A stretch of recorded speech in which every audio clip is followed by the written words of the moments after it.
जय गुरु जी। गुरु जी को कोटि-कोटि प्रणाम। गुरु जी का शुक्राना कि आज उन्होंने सत्संग का मौका दिया है।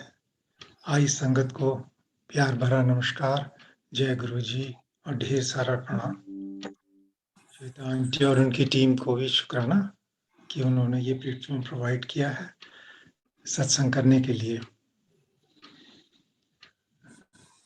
आज बड़ा शुभ दिन है और काफ़ी टाइम से मन में था कि हम नंदी जी के बारे में सत्संग करें, क्योंकि ये बहुत इम्पोर्टेंट विषय है और आज ये मौका मिला है।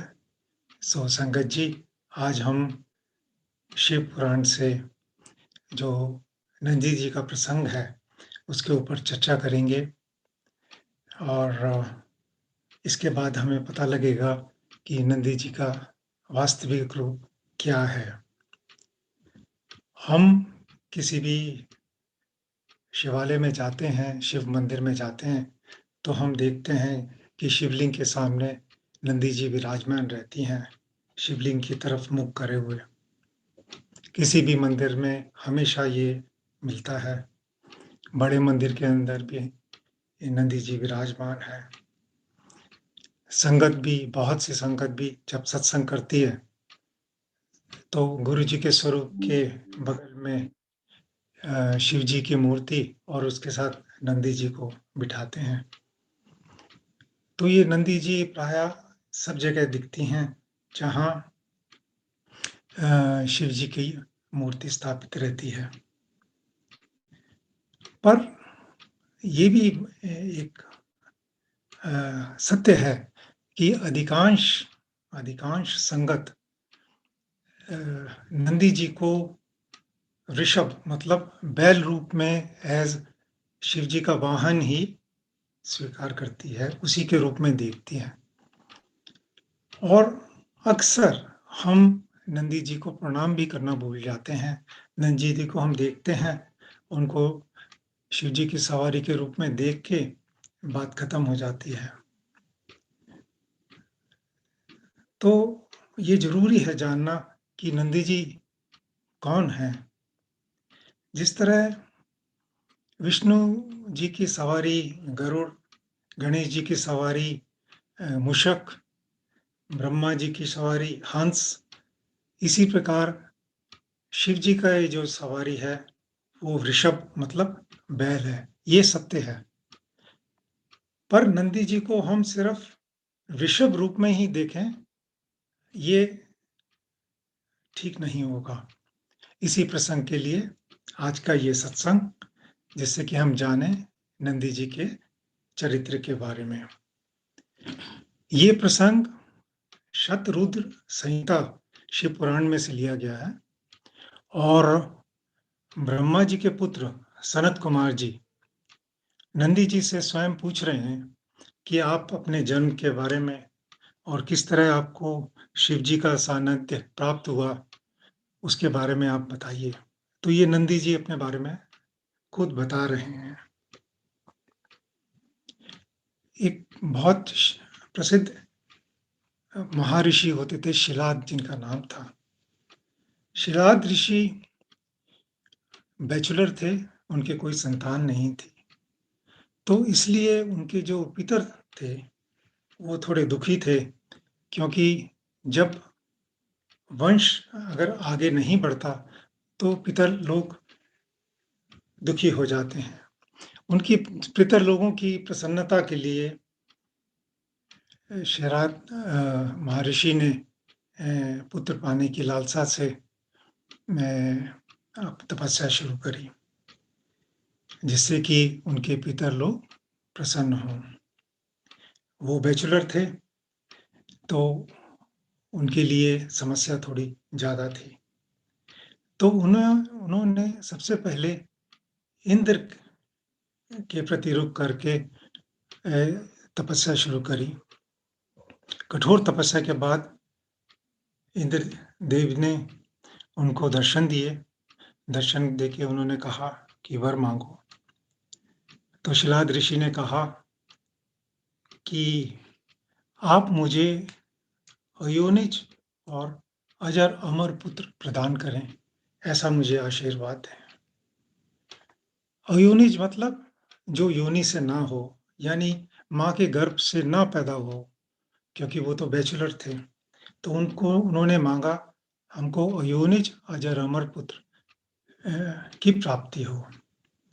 तो इंद्रदेव ने उनको समझाया कि ऐसा वर तो मैं नहीं दे सकता, क्योंकि मैं स्वयं अजर अमर नहीं हूँ। ब्रह्मा जी, विष्णु जी और अन्य देवी देवता कोई भी अजर अमर नहीं है। और अयोनिज अजर अमर पुत्र देना हमारे बस की बात नहीं है, और ये वर मैं आपको नहीं प्रदान कर सकता। मैं क्या, ब्रह्मा जी भी नहीं प्रदान कर सकते, ना विष्णु जी प्रदान कर सकते। हाँ, सिर्फ महादेव हैं, अगर आप उनको प्रसन्न कर दें, तो वो ये आपका वर पूरा कर सकते हैं। सिर्फ एक महादेव ही हैं, जो कि आपको अयोनिज अजर अमर पुत्र क्या वर दे सकते हैं। तो शिलाद ऋषि ने शिव जी की तपस्या के लिए मन बनाया और उन्होंने घोर तपस्या आरंभ करी। तपस्या इतनी कठोर थी और इतनी लंबी थी, शिव पुराण में लिखा है कि उन्होंने 1000 दिव्य वर्ष तक तपस्या की। अब वहां एक वर्ड आता है दिव्य वर्ष। ये दिव्य वर्ष क्या होते हैं? दिव्य वर्ष देवताओं के वर्ष होते हैं। हमारे 360 वर्ष के इक्वल देवताओं का एक वर्ष होता है। 360 वर्ष हमारे इक्वलेंट टू 1 ईयर ऑफ देवताओं का उनका जो ईयर होता है। तो आप समझिए 360,000 वर्ष हमारे मनुष्य वर्ष के हिसाब से इतनी लंबी उन्होंने तपस्या की। उनका शरीर सारा जर्जर हो गया, केवल हड्डियां का कंकाल मात्र शेष रह गया। मांस, ब्लड, ये सब चीजें खत्म हो गई, सिर्फ एक कंकाल मात्र थे, बम्बी की शेप में हो गए। उनके ऊपर सब कीड़े वीड़े सब चढ़े हुए थे। बहुत कठोर तपस्या की। 1000 दिव्य वर्ष की तपस्या के बाद महादेव शिव जी पार्वती सहित उनको उन्होंने दर्शन दिए। शिव जी ने उनको कहा कि उठो, वर मांगो। पर शिलाद मुनि, जो सिर्फ एक कंकाल बन के रह गए थे, उन्होंने उनको नहीं सुना। तब शिव जी ने उनको स्पर्श किया। स्पर्श करने से उनको जो तपस्या जनित जितने भी ये कष्ट थे, उनका जो शरीर सूख गया था, वो वापस स्वस्थ हुए। उन्होंने हल्के हल्के आंखें खोल के देखी, तो उनको शिव पार्वती के दर्शन हुए। उन्होंने उनको प्रणाम किया, स्तुति करी। सभी देवी देवताओं भी प्रकट हुए, उन्होंने भी वृष्टि करी। और तब शिव जी ने शिलाद ऋषि से कहा कि इतना तब क्यों, मैं पुत्र का वर तो तुम्हें वैसे ही दे सकता हूँ। तब शिलाद मुनि ने हाथ जोड़ के उनको कहा कि प्रभु, अगर आप प्रसन्न हैं तो मुझे अयोनिज अमर अजर अमर ऐसा पुत्र का देने का वर प्रदान कीजिए। इसको सुनकर शिव जी मुस्कुराए। उन्होंने कहा कि पहले भी ब्रह्मा आदि अनेक देवताओं ने इस प्रकार की से तपस्या कर से मेरे से याचना की है। मैं अवश्य ही तुम्हें खुद अपने अवतार रूप में आप तुम्हारे पुत्र बनकर मैं प्रकट होऊंगा। और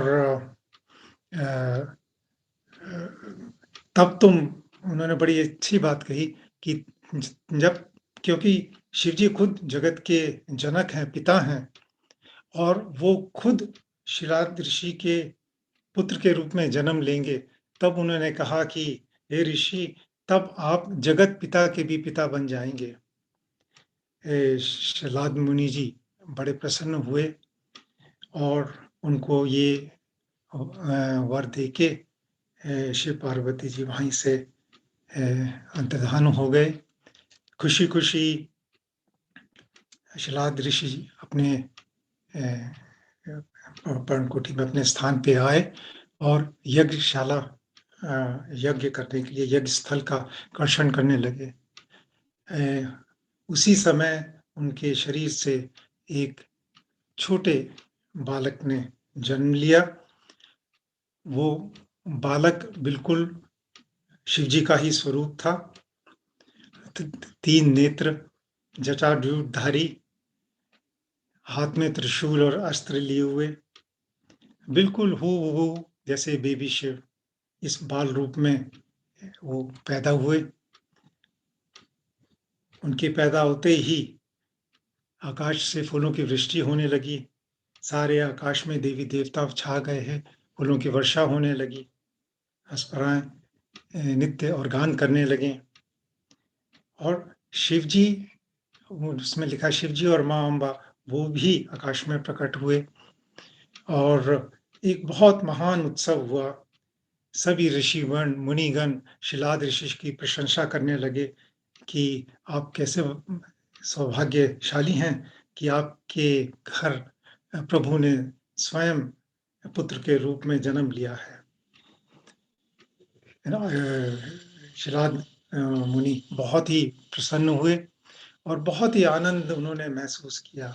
तब उन्होंने कहा कि आपने मुझे इतना आनंदित किया है, इसलिए आज से आपका नाम नंदी होगा।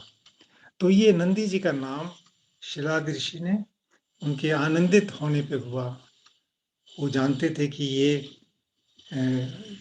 स्वयं प्रभु ने अवतार लिया है।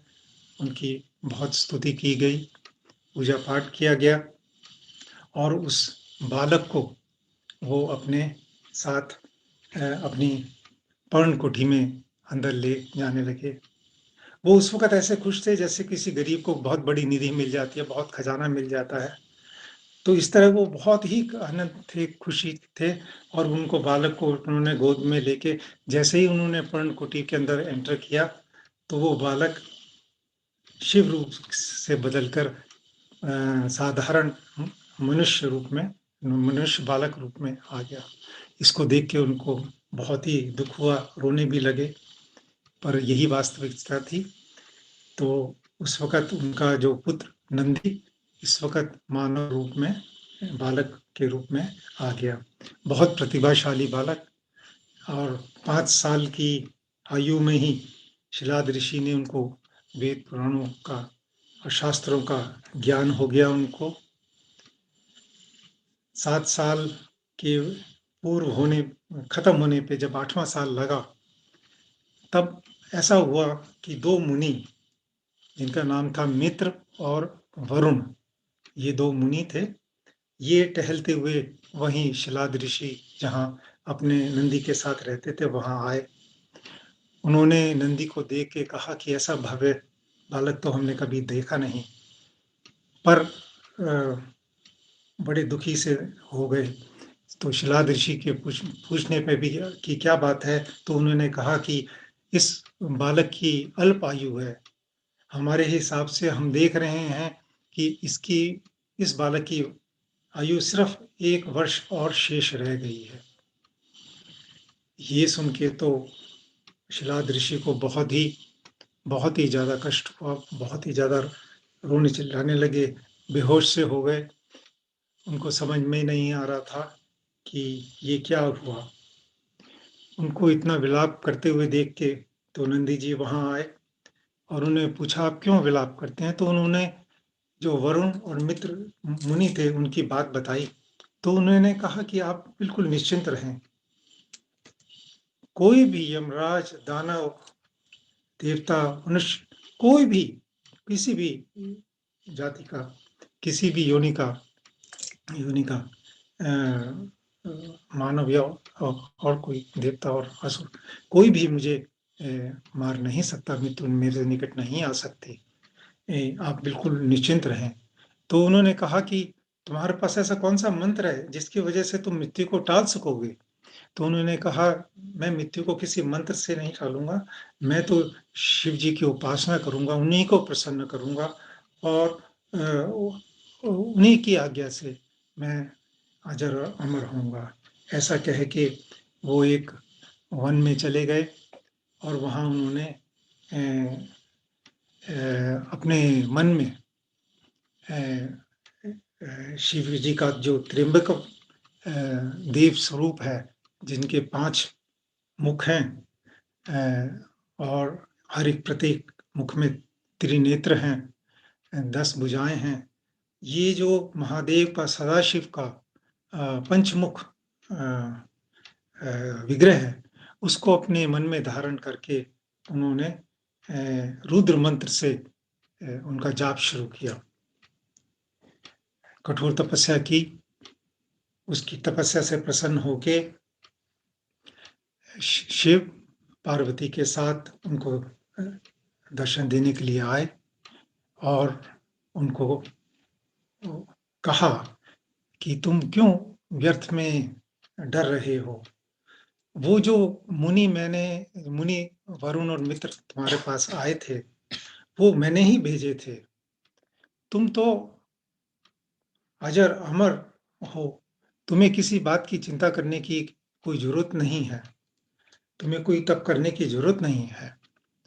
और उन्होंने उनको ढेर सारा प्यार दिया और शिव जी के गले में एक कमल की फूलों की माला थी, जो उन्होंने तुरंत, उनको शिरोमाला बोलते हैं, उसको निकाल के उन्होंने नंदी जी को पहना दी। जैसे ही वो माला नंदी जी ने के गले में गई, तो वो मनुष्य बालक रूप से पुनः अपने शिव रूप में चेंज हो गए। उनके 5 मुख हो गए, 15 आँखें और 10 भुजाएँ, और बिल्कुल उन्होंने शिव रूप में ही परिवर्तित हो गए। और उन्होंने शिव जी की और माँ पार्वती की स्तुति की। सब लोग बहुत प्रसन्न हुए, सभी देवी-देवता बहुत प्रसन्न हुए और शिव जी ने कहा पार्वती जी से कि मेरे विचार से जो हमारे गणों के अध्यक्ष हैं, नंदी जी को उनका भी अधिपति बनाने का विचार है। आपका क्या विचार है? ऐसा करके उन्होंने पार्वती जी से पूछा। तो पार्वती जी ने कहा ये बहुत उत्तम विचार है और इनको गण अध्यक्षों का भी अधिपति बनाने के लिए इनका अभिषेक किया जाए। तो शिव जी ने उस वक़्त जितने भी गण अध्यक्ष थे, उनका स्मरण किया और तुरंत ही लाखों करोड़ों की संख्या में वो वहाँ उपस्थित हुए और उन्होंने शिव जी से कहा कि हमें आज्ञा दें कि हमें क्या करना है। तो शिव जी ने कहा कि आप सब गण अध्यक्षों के भी ये अधिपति अभिषेक इनको करना है, तो इसके लिए तैयारी करें। तो उन्होंने ऐसा ही किया। ब्रह्मा जी को शिव जी ने नियुक्त किया सब सर्वप्रथम अभिषेक करने का। तो ब्रह्मा जी ने उनको गण अध्यक्षों के भी अधिपति का अभिषेक किया, पूजा अर्चना करी, देवी देवताओं ने भी पूजा अर्चना करी, उपहार स्वरूप बहुत सारे भेंट दिए। विष्णु जी ने भी उसमें लिखा है शिव पुराण में, विष्णु जी ने भी उनकी स्तुति कही, अपने सिर पे अंजलि बांध के उन्होंने नंदी जी की स्तुति करी और ढेर सारे उपहार दिए। उनका अभिषेक के समाप्ति के ऊपर नंदी जी का विवाह भी कराया गया। उसके लिए सुयेशा करके एक दिव्य कन्या थी। ये मारुत होते हैं, उनकी कन्या थी, मारुतों की कन्या थी सुयेशा। उसके साथ नंदी जी का विवाह संपन्न कराया गया। ये मारुत लोग कौन हैं, इनके बारे में मैं जस्ट इस सत्संग के एंड में आपको बताऊंगा, बहुत इंटरेस्टिंग है वो। तो मारुतों की कन्या सुयेशा से इनका विवाह हुआ विवाह संपन्न हुआ। विवाह के बाद सभी देवता ने उनको बहुत सारे उपहार दिए। माँ लक्ष्मी ने स्वयं अपना मुकुट नंदी जी को पहनाया, अपने गले का हार उनको दिया, आभूषण अपने दिए और सभी प्रकार से वर वधू को उन्होंने संतुष्ट किया। विवाह के संपन्न होने के बाद शिव जी ने नंदी जी को कहा कि मैं तुम्हें अजर अमर का तो वर वो प्राप्ति कर रहे थे। मैं तुम्हारे अलावा तुम्हें तुम्हारे पिता शिलाद ऋषि शिलाद और तुम्हारे उनके भी पिता मतलब नंदी जी के पितामह वो थे शंकलायन ऋषि थे। वो और सब कुटुंब को सभी को उन्होंने ब्लेस किया और उन्होंने सभी को अजर अमर होने का वरदान दिया। और एक सबसे बड़ा वरदान संगत जी जो नोट करने का है, जो नंदी जी को शिव जी से मिला। शिव जी ने कहा कि हे नंदी, आज से जहां मैं हूंगा वहां तुम होगे और जहां तुम होगे वहां मैं जरूर होऊंगा। तो ये उन्होंने एक अटूट बंधन, सामीप्य का अटूट बंधन, इसका उन्होंने वर प्रदान किया कि जहां मैं होऊंगा वहां नंदी जी जरूर होंगे और जहां नंदी होंगे तो मैं वहां जरूर उपस्थित होऊंगा। ये एक बहुत ही दिव्य और बहुत ही बड़ा वर था और इस वर को हम देखते हैं आज भी युगों युगों कल्पों कल्पों के बाद भी जहाँ भी मंदिरों में जहाँ भी शिवलिंग स्थापित है वहाँ हमें नंदी का स्थान जरूर मिलता है। ये दोनों का हमेशा हमेशा के लिए एक अटूट बंधन है जिसकी वजह से नंदी जी को हमेशा शिवालय में आप देख सकते हैं। इसके बाद माँ पार्वती ने भी नंदी जी को वर दिए और फिर उसके बाद उन्होंने सुषया को भी उन्होंने नंदी जी को भी वर मांगने के लिए कहा। माँ पार्वती ने तो नंदी जी ने कहा कि आप अपने चरण कमल की भक्ति प्रदान कीजिए। माँ ने उनको तथास्तु बोला और उन्होंने सुयशा को भी अमर अजर होने का वरदान दिया। उन सुयशा के भी 3 नेत्र हो गए और वो भी एक दिव्य कन्या का रूप उन्होंने धारण कर लिया। तो इस प्रकार ढेर सारे वर प्राप्त हुए सभी को और नंदी जी का विवाह संपन्न हुआ। तो शिव पुराण में लिखा है इन सब शिव के बाद सब विवाह के पश्चात शिव पार्वती जी बैल वृषभ पे सवार होके नंदी जी और सुयशा और सबको लेके अपने साथ शिव धाम को चले गए। यहाँ अब कई बातें नोट करने की हैं। शिव जी को वृषभ ध्वज भी के नाम से भी पुकारा जाता है। ऋषभ ध्वज का मतलब है जिसके ध्वज जो उनका जो पताका जो झंडा है शिव जी का उसके ऊपर ऋषभ मतलब बैल का चिन्ह है। तो वृषभ ध्वज तो शिव जी को वृषभ ध्वज के नाम से भी पुकारा जाता है। तो वृषभ शिव जी की सवारी है। पर जो आप ये लास्ट सेंटेंस मैंने बताया कि शादी होने के बाद नंदी जी को साथ लेके वो वृषभ पे बैठ के शिव पार्वती जी अपने धाम को गए। तो वृषभ उनका वाहन है, पर जरूरी नहीं कि नंदी जी ही वृषभ हैं। नंदी जी हमेशा शिव की आज्ञा में रहते हैं और उनकी आज्ञा अनुसार कार्य करते हैं, अलग-अलग रूप धारण करते हैं। कई जगह आपको उस शिव पुराण में ही मिलेगा और अन्य स्थानों पे भी मिलेगा कि नंदी जी ने कभी व्याघ्र का भी रूप धारण किया, कभी मछली का भी रूप धारण किया। अनेकों-अनेकों रूप धारण करें शिव जी की आज्ञा से, और अनेकों-अनेकों युद्धों में, असुरों के साथ लड़ाइयों के अंदर उन्होंने बहुत ही पराक्रमी काम किए हैं।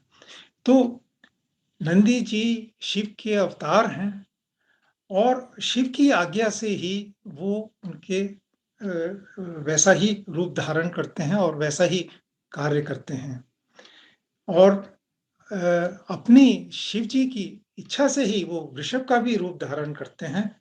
और जब शिव जी का विवाह हुआ था, तो नंदी जी ही वृषभ रूप में शिव जी उनके ऊपर सवारी करके आए थे। तो और जो हम देखते हैं नंदी जी का वृषभ रूप, वो एक शिव जी की आज्ञा से ही वो रूप धारण किया हुआ है और वास्तव में वो शिव के अवतार हैं। और अ, जैसा शायद मैंने पहले भी किसी सत्संग में बताया था कि नंदी जी को शिव तत्व का पूर्ण ज्ञान था और शिव जी के बड़े बेटे कार्तिकेय ने ये ज्ञान, शिव तत्व का ज्ञान नंदी जी को दिया था। और उनको शिव तत्व का ज्ञान होना एक अलग बात है, उसपे उनको प्रवचन करने का भी अधिकार कार्तिकेय जी ने नंदी जी को प्रदान किया था। और समय-समय पे ऋषिगण, मुनिगण, देवी-देवता, बहुत लोगों ने उनसे शिव तत्व का ज्ञान भी प्राप्त किया है। तो नंदी जी एक शिव जी के, स्वयं शिव जी के अवतार हैं, शिव तत्व के पूर्ण ज्ञाता हैं और शिव जी के सामीप्य, शिव जी के आदेशानुसार ही उनका रहता है। उनका मुख हमेशा शिव जी की तरफ उनकी सेवा के लिए लगा रहता है। तो ये नंदी जी का वास्तविक रूप है। और संगत जी, जभी भी हम किसी सत्संग में जाएँ और वहाँ नंदी जी को देखें, तो गुरु जी को प्रणाम करने के बाद, शिव जी को प्रणाम करने के बाद नंदी जी को ज़रूर अवश्य प्रणाम कीजिए। ये बहुत आवश्यक है और ना भूलिए। और उनको सिर्फ़ एक बैल के रूप में मत देखिए, वो ही उनके पूर्ण अवतार भी हैं। तो ये आप सबसे एक तो नंदी, नंदी नहीं कहें, नंदी जी करके उनको पुकारें और उनका जो गौरव है और जो उनकी प्रतिभा है, जो उनका सम्मान है, जो उनका ओहदा है, उन्हीं के अनुसार ही उनको स्थान ग्रहण करें, स्थान दें और उनकी पूजा अर्चना भी करें। तो आज ये मैं बताना चाह रहा था कि नंदी जी का वास्तविक अ रूप क्या है। अब मैंने बीच में कहा था कि नंदी जी की जो पत्नी थी सुएशा, वो मारुतों की कन्या थी, मारुत कन्या थी। तो ये मारुत कौन है? ये इनकी एक छोटी-सी कथा है। इसको याद करने से आपको नंदी जी के बारे में भी कि याद आता रहेगा और ये कथा याद रहेगी। एक्चुअली ऋषि कश्यप की 17 पत्नियाँ थी। उनमें 2 पत्नियाँ इम्पोर्टेंट थी, दिति और अदिति। अदिति से देवता लोगों की उत्पत्ति हुई थी और दिति जो उनकी पत्नी थी, उनसे असुरों का असुर पैदा हुए थे। और ये जो असुर लोग हैं, हमेशा जब देवताओं से इनका युद्ध होता था, तो इंद्र हमेशा अपनी देवताओं की फ़ौज से अंततः हमेशा विजय प्राप्त कर लेते थे और असुर मारे जाते थे। इससे दिति बहुत, उनकी जो माँ दिति, ये बहुत अप्रसन्न रहती थी और हमेशा उनको चिंता रहती थी कि हमेशा जब समुद्र मंथन हुआ था, तब उसमें से जो अमृत निकला था, वो भी देवताओं ने ग्रहण कर दिया था। फिर इंद्र ने देवताओं के साथ मिलके असुरों का फिर विनाश किया था। तो वो चाहती थी कि मेरे मेरे मैं किसी ऐसे असुर पुत्र को, शक्तिशाली पुत्र को जन्म दूँ, जो कि इंद्र से भी ज़्यादा शक्तिशाली हो और वो उसका वध कर सके और असुरों का विस्तार कर सके। तो इस प्रयोजन से उन्होंने अपने पति कश्यप, ऋषि कश्यप से कहा कि प्रभु, मुझे एक ऐसा पुत्र दीजिए जो कि इंद्र से भी बलशाली हो और जो कि असुरों की रक्षा कर सके। ऋषि कश्यप ने कहा कि ठीक है, पर उसके लिए ये है कि गर्भ धारण करने के बाद तुम्हें 100 वर्ष तक पतिव्रता होके कठोर नियमों का पालन करना रहेगा, बड़े पवित्र तरीके से रहना पड़ेगा। तब जो बालक जन्म होगा वो अवश्य ही इंद्र को परास्त करेगा। ऐसा कह के दीति ने गर्भ धारण किया और बड़ी पवित्रता से उन्होंने जो उन्होंने निर्देश दिए, उनके ऋषि कश्यप ने उनका पालन करते हुए उन्होंने समय बितारा। जब 100 वर्ष में 3 दिन रह गए थे, तब जो इंद्र थे, एक्चुअली इंद्र जानते थे कि ये अब 100 वर्ष पूर्व होते ही इनके जो बालक जन्म लेगा वो मेरे लिए एक विनाशक सिद्ध होगा। तो वो चाहते थे कि किसी तरह इसका गर्भ खत्म हो जाए, जिससे कि वो बालक की उत्पत्ति ना हो। तो इस ताक में थे। तो जस्ट 3 दिन पहले उन्होंने किसी वजह से दीति थक के उन्होंने उनका सिर नीचे झुका तो उनके बाल उनकी चरण से टच हुए और उससे वो अपवित्र हो गई और उन्होंने पाँव भी नहीं धोए थे। तो इन 2 कारणों की वजह से उनकी वो जो पवित्रता की तपस्या थी वो भंग हो गई और इस मौके को देख के इंद्र ने दीति के गर्भ में प्रवेश किया और उस बालक के 7 टुकड़े कर दिए। 7 टुकड़े करने से वो 7 बालक में परिवर्तित हो गए और वो जोर-जोर से रोने लगे। इंद्र ने फिर उन 7 बालों के एक-एक के 7-7 टुकड़े और कर दिए। तो 49 टुकड़े कर दिए, वो 49 बालक के रूप में हो गए और बहुत जोर से रुंदन करने लगे। तो इंद्र उनको बोले, माँ रुदम, माँ रुद्वम, माँ रुद्वम, मत रो करके ये उन्होंने उनको कहा और उसी से उनका नाम मारुत पड़ा। माँ मतलब ना रो, ना रो करके। तो वो बालक थे, उन्होंने इंद्र कहा कि आप हमको मत मारिए, हमको जीवित रहने दीजिए, हम आपके सेवक की तरह काम करेंगे, आपके निर्देशानुसार काम करेंगे, हमें अपना जीवन दान दीजिए। इंद्र ने उनको नहीं मारा, 49 मारुतों की उत्पत्ति हुई।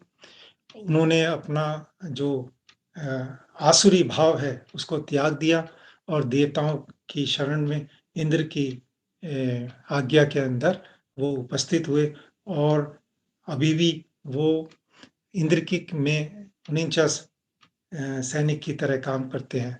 ये क्या काम करते हैं, इनका क्या काम है, ये बड़ा इंटरेस्टिंग है। इन मारुतों का काम है, जो हम देखते हैं कि जो लाइटनिंग होती है, जब बादल आते हैं तो बादल गरजते हैं और तूफान आता है और लाइटनिंग होती है, ये सब काम ये मारुतों का है। ये बादलों की गड़गड़ाहट, तूफान, बिजली का गिरना, बिजली का चमकना, ये सब इंद्र की आज्ञा के अनुसार ये मारुत गण करते हैं। तो संगत जी, जब भी आप बारिश में बिजली कड़कती हुई देखें तो मारुतों का ख्याल करें कि ये वही मारुत हैं जो इंद्र की आज्ञा से ये काम कर रहे हैं। और जब इनको याद करें तो सुयशा को, उनकी पुत्री को याद करें और फिर नंदी जी स्वयं याद आ जाएंगे, क्योंकि सुयशा उनकी पत्नी थी। नंदी जी के बेसिकली इन लॉज हुए मारुतगण।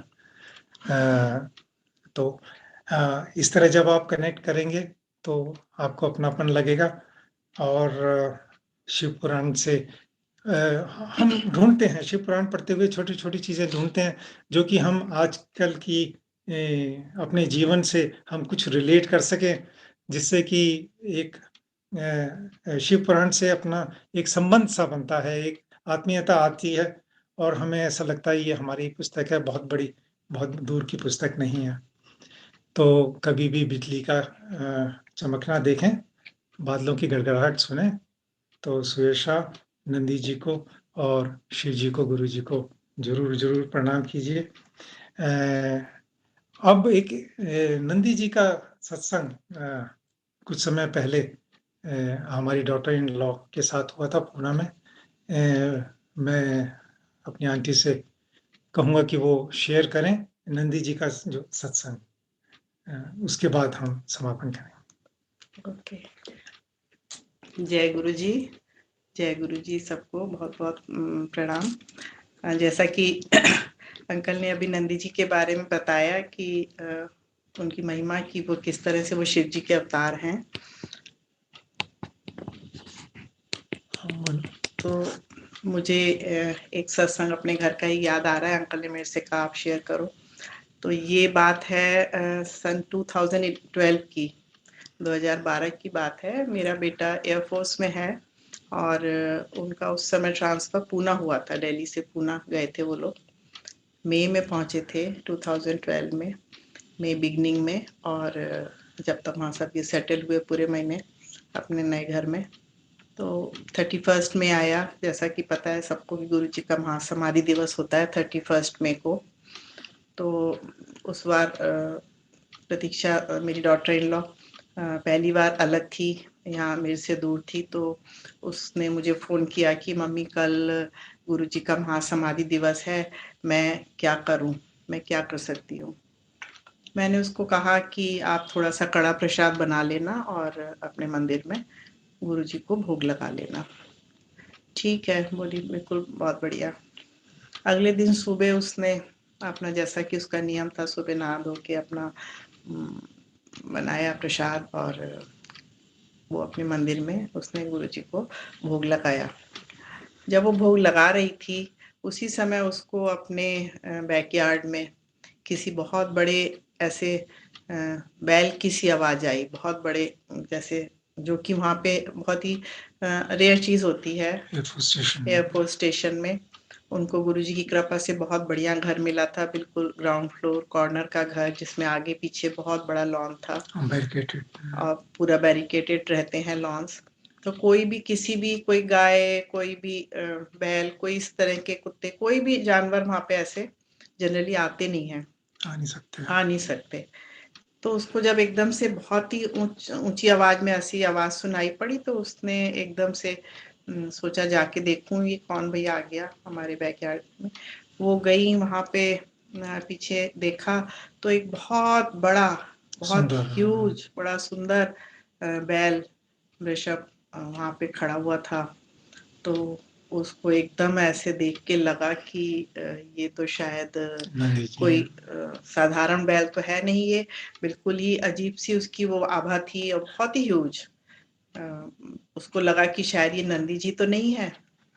और ये विचार आते ही उसके मन में उसको ये हुआ कि मैं इनको कुछ अर्पण करूं, कुछ खिलाऊं, कुछ करूं, दूं, क्या दूं, कुछ समझ नहीं आया। किचन में गई, तभी प्रसाद चढ़ाने से, बनाने से पहले उसने सब्जी बनाई थी, भिंडी की सब्जी बनाई हुई थी, वही कढ़ाई में रखी थी। उसने वो भिंडी की सब्जी ही ली, बनी हुई सब्जी, और वो ले जाके उसने उनके आगे रख दी।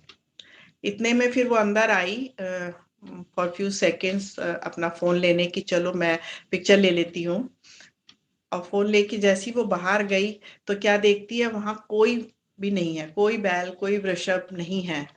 और क्या देखती है, जमीन पे जो भिंडी देख के गई थी वो उनको, उस भिंडी का ओम बना हुआ था जमीन पे, उसी भिंडी का ओम बना हुआ था। उसके तो बहुत ही एकदम साक्षात दिमाग में बात एकदम कौन गई, ये तो कि गुरुजी ने प्रसाद मेरा एक्सेप्ट कर लिया और किस नंदी जी के रूप में मुझे दर्शन दिए आज। एकदम तुरंत उसने फिर फोन लगाया हम लोग को, शी कॉल्ड अस, और बताया पूरा ये सत्संग। तो हमने भी यही कहा, हमने कहा गुरुजी ने आपका प्रसाद एक्सेप्ट किया। और तो ये है उनके जीवन का पहला लाइव सत्संग बच्चों के। उनकी श्रद्धा तो थी, लेकिन खुद के साथ जब होता है तो वो श्रद्धा और भी बढ़ जाती है। और जब से अब वो हर साल कभी भी नहीं भूलती, कहीं भी होती है 31 मई को, तो वो लोग जरूर उस दिन आइदर सत्संग करते हैं या कुछ प्रसाद चढ़ाते हैं, इस तरह से हमेशा वो याद रहता है हम लोग को ये सत्संग। अभी आज बस कल से नहीं ध्यान था कि ये सत्संग करेंगे, लेकिन आज एकदम अचानक ध्यान आया कि हाँ, ये तो हमारे घर में ही हुआ है। और ये अब अंकल दिखला रहे हैं आपको। अंकल ने ये नंदी जी का एक बनाया है स्वरूप। अंकल ने एक पूरा फ्रेम बना रखा है एक्चुअली गुरुजी का शिव पुराण से रिलेटेड, तो उसके आगे ये रखा हुआ है। नंदी जी बना के रखे हुए हैं। तो संगत जी, सबसे प्रार्थना है कि आगे से आप किसी भी सत्संग में जाएं, मंदिर में जाएं, बड़े मंदिर में जाएं, कहीं भी जाएं, नंदी जी को प्रणाम करना मन ही मन जो ना भूलें, और नंदी जी को उनकी जो यथास्थान है उसके हिसाब से उनको गौरव प्रदान करें। जय गुरु जी। जय गुरु जी। जय गुरु जी। जय गुरु जी। आज का हम सत्संग यही समाप्त करेंगे। जय गुरु जी।